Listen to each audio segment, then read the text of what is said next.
Aujourd'hui, on va vous parler de comment optimiser la gestion de vos comptes fournisseurs.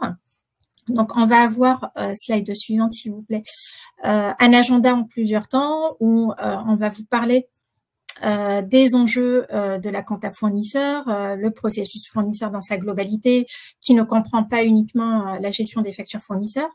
L'approche traditionnelle, comment aujourd'hui, si on a un processus traditionnel et pas encore moderne et innovant, comment ça se passe. Et puis l'approche digitalisée, ce qu'elle apporte à vos entreprises. Comme Thierry l'a évoqué, il y a la loi de finances qui va arriver assez rapidement. Je laisserai la main à Marie-Zoé pour vous en parler, vous expliquer quelles sont les modalités et après comment mettre en place le projet et notre proposition de valeur commune. Slide suivante, s'il vous plaît. Donc, comme je l'ai expliqué, on va parler des enjeux au quotidien de la comptabilité fournisseur, qui est un aspect crucial de la gestion financière d'une entreprise. Et donc, il y a plusieurs enjeux importants que j'ai listés. Peut-être que dans vos structures, vous en avez d'autres, mais en tout cas, les principaux qui reviennent souvent quand on discute avec nos clients. Donc, d'abord, premier enjeu, c'est la gestion des flux de trésorerie. Donc, on sait tous que la comptabilité fournisseur permet de suivre les paiements dus aux fournisseurs et de gérer efficacement ces flux sortant de l'entreprise. Et donc, une gestion efficace de ces comptes fournisseurs va aider à éviter les retards de paiement et à maintenir de bonnes relations avec les fournisseurs et surtout des flux de trésorerie sains. Deuxième enjeu, c'est le contrôle des coûts. Qui se fait à travers une surveillance continue, régulière des dépenses liées aux fournisseurs. Et donc, ça va permettre d'identifier toutes les possibilités d'économie et de gains qui sont une conséquence directe de l'optimisation de ces coûts de compte à fournisseurs. Et donc, cet enjeu, il peut inclure la négociation des conditions de paiement, la négociation des conditions de remise, l'identification de ces fournisseurs qui vont offrir des conditions favorables pour votre entreprise, la réduction des coûts administratifs aussi qui sont pas négligeables. Aujourd'hui, une facture, elle peut coûter au minimum entre 10 et 15 euros et dans certaines structures 25 euros.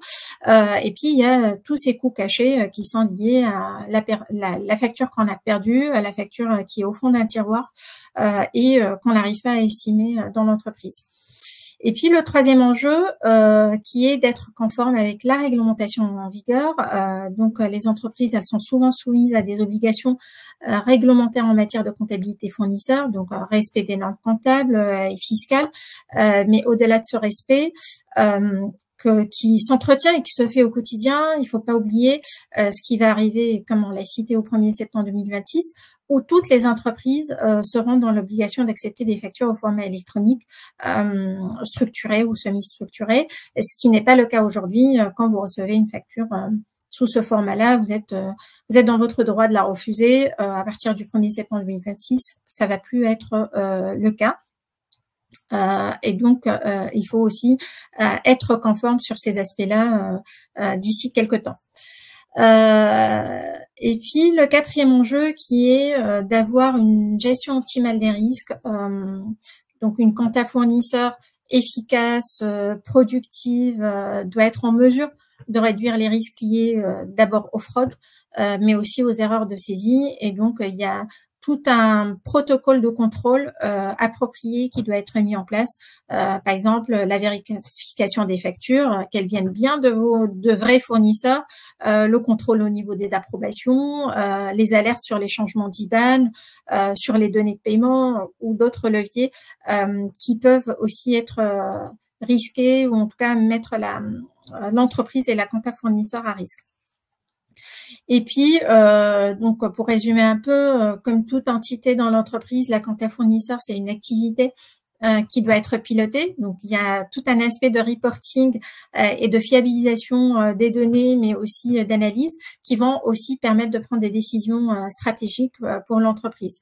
Et donc, ici, on se basera sur toutes les données qui concernent la compta fournisseur pour pouvoir justement établir ces rapports utiles pour les décideurs, pour prendre ces décisions éclairées, mais aussi pour les investisseurs ou autres, ou les organismes bancaires, ou d'autres parties prenantes aussi de l'entreprise et qui interviennent pour la communication financière de l'entreprise. Donc, comme vous le voyez, la compta fournisseur est un maillon fort de l'entreprise et au vu de tous ces enjeux que je viens de décrire, il est très très important de se poser sur son processus fournisseur et d'avoir suffisamment de recul pour pouvoir justement l'optimiser.